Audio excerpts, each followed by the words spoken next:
नमस्कार। स्वागत है आप सबका राजनीति के इस अखाड़े में। मेरा नाम है अजय सेठिया। मित्रों, आम आदमी पार्टी ने अरविंद केजरीवाल के स्वागत की पूरी तैयारियां कर ली थी। दिल्ली में दिवाली मनाई जानी थी। सुप्रीम कोर्ट के फैसले से पहले ही सारी दिल्ली में पोस्टर लगा दिए गए थे जिन पर लिखा था केजरीवाल आएंगे। पर सुप्रीम कोर्ट में उल्टा हो गया। वहां कहा गया कि शराब घोटाले की सारी रणनीति, सारी साजिश खुद केजरीवाल ने रची थी। सीबीआई ने कहा कि उसने केजरीवाल के सामने कई गवाह पेश कर दिए हैं और सबूत भी दिखा दिए हैं। इसलिए अगर उन्हें जमानत दी गई तो वह गवाहों को प्रभावित करेंगे क्योंकि उनको गवाहों का पता चल गया है और जो बाकी सबूत अभी इकट्ठे करना बाकी है उन्हें नष्ट कर देंगे क्योंकि केजरीवाल को गवाहों का भी तो पता चल गया है और बहुत सारे सबूतों का भी पता लग गया है क्योंकि उन्हें तो पता है कि कौन कौन से सबूत अभी सीबीआई के पास नहीं है, तो वो उन सबूतों को नष्ट कर देंगे। सीबीआई ने सुनवाई से एक दिन पहले ही, असल में उससे पहली रात ही, अपना एफिडेविट सुप्रीम कोर्ट में दाखिल कर दिया था जिसकी प्रति अभिषेक मनु सिंघवी को भी भेज दी गई थी। और इस एफिडेविट में कहा गया था कि केजरीवाल के खिलाफ पुख्ता सबूत हैं। यह एक मामले में दिया गया एफिडेविट था। दूसरे मामले में एफिडेविट के लिए सीबीआई ने वक्त मांगा तो कोर्ट ने बेहिचक एक हफ्ते का वक्त दे दिया। अभिषेक मनु सिंघवी ने हाथ पांव जोड़े कि मी लॉर्ड, मेरी दलीलें सुन लीजिए, मेरी बात सुन लीजिए। पर जस्टिस सूर्यकांत और जस्टिस भुइयां दोनों ही उनकी बात सुनने को राजी नहीं हुए। उन्होंने सुनवाई की अगली तारीख सीधे ही 15 दिन बाद 5 सितंबर की लगा दी। अभिषेक मनु सिंघवी और आम आदमी पार्टी को यह बहुत बड़ा झटका लगा है। सिंघवी तो पूरी तरह आश्वस्त थे कि आज जमानत दिलाकर रहेंगे।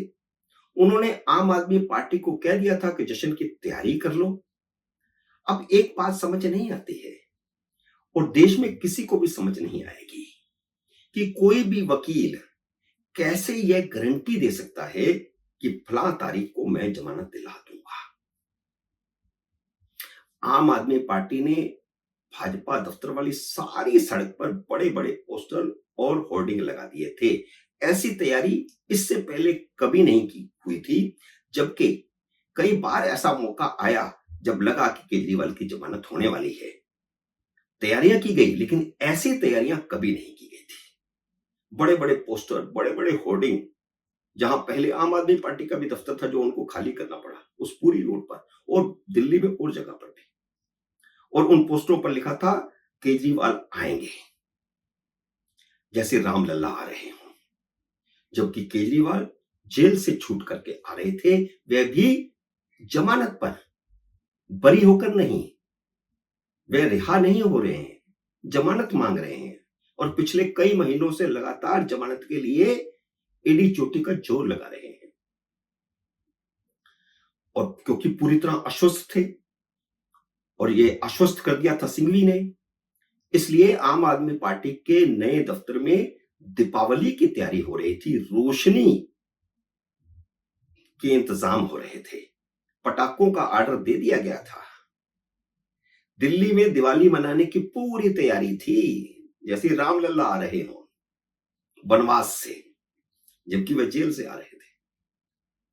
सिंघवी ने न सिर्फ आम आदमी पार्टी के नेताओं को बल्कि राहुल गांधी को भी बता दिया था एक हफ्ता पहले ही कि केजरीवाल अगले शुक्रवार को जेल से बाहर आ जाएंगे। पिछले शुक्रवार को केजरीवाल का जन्मदिन था, तो जब उनको पता लगा कि अगले शुक्रवार को वो बाहर आ रहे हैं, फिर से बदमजगी फैलाएंगे, तो उन्होंने केजरीवाल को जन्मदिन की बधाई दी और यह भी कहा कि इंडिया अलायंस उनके साथ खड़ा है। भ्रष्टाचार के मामलों में तो इंडिया अलायंस एक साथ है ही। पर सुप्रीम कोर्ट में उल्टा हो गया। मैंने अपने पिछले कई वीडियो में कहा है कि सुप्रीम कोर्ट के कई जज चीफ जस्टिस की इस राय से सहमत नहीं हैं कि हर किसी को जमानत मिलनी चाहिए। और मैं कई बार कह चुका हूं कि जुलाई से ही चीफ जस्टिस डीवाई चंद्रचूड़ ने अपने भाषणों में यह कहना शुरू कर दिया था कि बेल इज रूल। लेकिन सारे जज, हाई कोर्टों के जज भी और सुप्रीम कोर्ट में के जज भी उनसे सहमत नहीं है। इसलिए हाई कोर्ट ने भी 5 अगस्त को केजरीवाल को जमानत देने से इनकार कर दिया था और यह कहा था कि वह नीचे वाली कोर्ट में जाए, ट्रायल कोर्ट में जाए जमानत के लिए। लेकिन कपिल सिब्बल सीधा सुप्रीम कोर्ट में केस लेकर के आ गए। चीफ जस्टिस की राय से देश के अनेक जज सहमत नहीं हैं कि हर किसी को जमानत मिलनी ही चाहिए। इसलिए जस्टिस सूर्यकांत और जस्टिस भुइयां जमानत नहीं दे रहे। वे लोकलाज से डरे हुए हैं। सीबीआई ने पहले से भी जोरदार ढंग से कोर्ट में कहा कि भ्रष्टाचार की यह सारी साजिश खुद केजरीवाल ने रची थी। केजरीवाल ने सुप्रीम कोर्ट में 3 याचिकाएं लगा रखी हैं। एक तो अपनी गिरफ्तारी को चुनौती देने वाली, एक जमानत वाली और तीसरी अंतरिम जमानत वाली है। क्योंकि पिछली तारीख में कोर्ट ने जमानत देने से इनकार कर दिया था, इसलिए अभिषेक मनु सिंघवी ने फटाफट बीमारी के बहाना लगा करके अंतरिम जमानत की याचिका लगा दी ताकि 15 अगस्त को वह झंडा फहरा सके। लेकिन 14 अगस्त को वह याचिका भी उनकी आगे के लिए खिसका दी गई थी, जिसकी आज तारीख थी। सिंघवी खुद के बुने हुए जाल में फंस गए 3-3 याचिकाएं लगा करके, और सीबीआई को मौका मिल जाता है उसका जवाब देने के लिए, वक्त मांगने का। सिंघवी ही नहीं, अब तो उन सभी वकीलों पर सवाल उठ गया है जो सुप्रीम कोर्ट में अपने संबंधों के भरोसे अपने भ्रष्ट और बेईमान वकीलों को जमानत की गारंटी देते हैं। जज भी सतर्क हो गए हैं, क्योंकि इससे न्यायपालिका की साख दांव पर लगी हुई है। न्यायपालिका की साख तो दांव पर लगी हुई है, उन जजों की साख भी दांव पर लगी हुई है जो भ्रष्ट लोगों की जमानत दे रहे हैं। वो आपने देखा होगा, पिछली बार भी कई जज इस तरह चर्चा में आए जिनके बारे में लोग आम बात करने लगे, सोशल मीडिया पर बात होने लगी कि ऐसी जमानत कैसे मिल सकती है। सिंघवी की बेइंतहा इनकम पर सवाल उठ रहे हैं। हिमाचल प्रदेश में कांग्रेस ने उन्हें राज्यसभा का टिकट दिया था।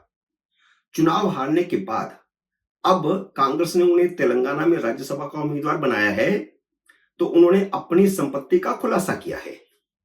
उन्होंने बताया है कि उनके पास कुल संपत्ति 1921 करोड़ रुपए है, जबकि इन्हीं सिंघवी ने 2006 में बताया था कि उनकी संपत्ति 77 करोड़ 64 लाख रुपए है।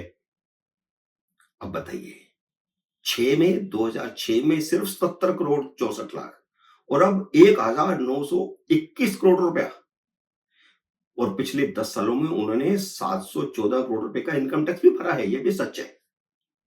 और ये तो व्हाइट मनी है। फिर 1921 करोड़ रुपया, ब्लैक मनी कितनी होगी? क्योंकि वकील कैश भी तो लेते हैं। आप अंदाज लगाइए कि ब्लैक मनी कितनी हो सकती है। हर साल करोड़ों की संपत्ति जोड़ने वालों में सिंघवी के अलावा कपिल सिब्बल भी हैं। ये दोनों ही विपक्षी दलों की सरकारों की वकालत करते हैं।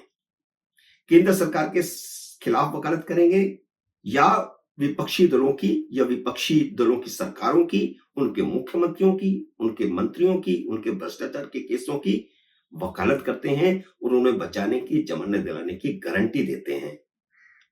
तो पैसा कहां से आता है, कहां से जाता है, इसके बारे में मुझे कुछ कहने की जरूरत नहीं है। लोग चौक चौराहे पर चर्चा कर रहे हैं। कल जब Kolkata rape and murder case की सुनवाई चल रही थी, तभी दलाल वकीलों का मामला भी उठ गया और कपिल सिब्बल आपको पता है कि बंगाल सरकार की तरफ से वकालत कर रहे हैं। इस रेप एंड मर्डर केस में बचाव कर रहे हैं ममता सरकार का। तो कपिल सिब्बल के स्विस बैंक अकाउंट का मामला भी कोर्ट में उठ गया, चर्चा होगी। वकीलों ने ही चर्चा कर दी। आप लोगों को याद नहीं हो तो याद दिला दूं कि अरविंद केजरीवाल ने कपिल सिब्बल का स्विस बैंक में खाता होने की बात कही थी। मित्रों, क्या वक्त नहीं आ गया है कि जैसे सुप्रीम कोर्ट ने राजनीतिक दलों को चंदे के मामले में पारदर्शिता लाने के लिए इलेक्टोरल बॉन्ड बंद किए हैं, उसी तरह जजों और वरिष्ठ वकीलों की इनकम की पारदर्शिता पर भी कोई कानून बने, या सुप्रीम कोर्ट का फैसला आए। यह बात मैं इसलिए कह रहा हूं क्योंकि मुझे पता है कि अभी लोक लाज है, लेकिन अरविंद केजरीवाल की जमानत 10 नवंबर को चीफ जस्टिस की रिटायरमेंट से पहले होगी ही। मैं पहले भी कह चुका हूं और फिर उसको दोहरा रहा हूं। मित्रों, उम्मीद है मेरा ये वीडियो आपको पसंद आया होगा। इसे लाइक और शेयर कीजिए। अगर आपने मेरे यूट्यूब चैनल को अब तक सब्सक्राइब नहीं किया तो कृपया सब्सक्राइब करके अपना आशीर्वाद दीजिए। जल्दी मिलते हैं अगले वीडियो में किसी अन्य विषय के साथ। तब तक नमस्कार।